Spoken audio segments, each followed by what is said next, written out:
শিশিরে ভেজা সকাল, ঘন কুয়াশায় মোড়ানো পথঘাট। পৌষ মাঘ এখনো দুয়ারে করা নাড়েনি, তার আগেই হেমন্তের সকাল বলে দিচ্ছে শীত এসেছে। বাংলার ষড়ঋতু চক্রে মৌসুম আসে মৌসুম যায়, কিন্তু উত্তরের জেলা গাইবান্ধায় যেন প্রকৃতি নিজেই বদলে নেয় ঋতু ক্যালেন্ডার। এ জেলায় দেশের অন্য জায়গার থেকে তুলনামূলক বেশ আগেভাগেই পড়ে শীতের আঁচড়।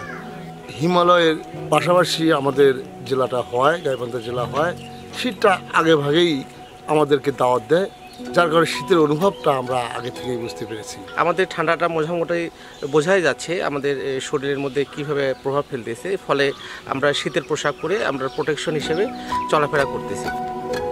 ভোরে হিমেল বাতাস, মেঠোপথ আর ধান পাতার গায়ে জমে রাতের শিশির। দুপুরে গা গরম করা রোদ থাকলেও সূর্য পশ্চিম আকাশে হেলে পড়তেই কমে আসে তাপমাত্রা। সন্ধ্যা থেকে গভীর রাত আর সকালের আধাবেলা নাগরিক জীবনে টের পাওয়া যায় ঠান্ডার পরশ। শীতের এই আগমনে জমে উঠতে শুরু করেছে গাইবান্ধার শীত বস্ত্রের বাজার। ফুটপাত থেকে শুরু করে জিপি মার্কেট, সব ধরনের কাপড়ের দোকানে পছন্দের গরম কাপড় কিনতে বাড়ছে বিভিন্ন শ্রেণী পেশার মানুষের আনাগোনা। শীত শুরু, মানে এখনও সেরকম শীতের লক্ষণ দেখা যাচ্ছে না, কিন্তু আশা করা যাচ্ছে যে সামনে শীত পড়বে, মোটামুটিভাবে লোকজন আসতেছে, আস্তে আস্তে করে হয়তো বেচা কিনে বাড়তে পারে।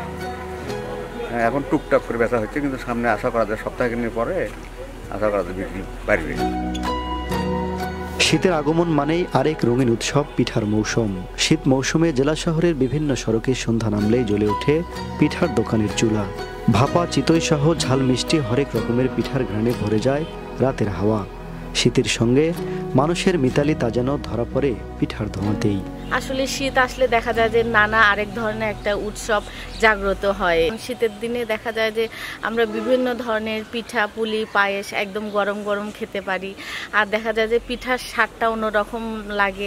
অগ্রহণ মাস আমরা শীত পড়ার সাথে সাথে পিঠার দোকান দিয়ে দিয়েছি, আর যতদিন শীত আছে একদিন আমরা পিঠে বেচবো। প্রকৃতির এই আগাম শীত যদিও নিয়ে আসে কিছুটা কাঁপুনি, তবুও হেমন্তের এই শীত মানে যেন নতুন আনন্দে উপভোগের উৎসব। মাসুম বিল্লাহ, বার্তা 24, গাইবান্ধা।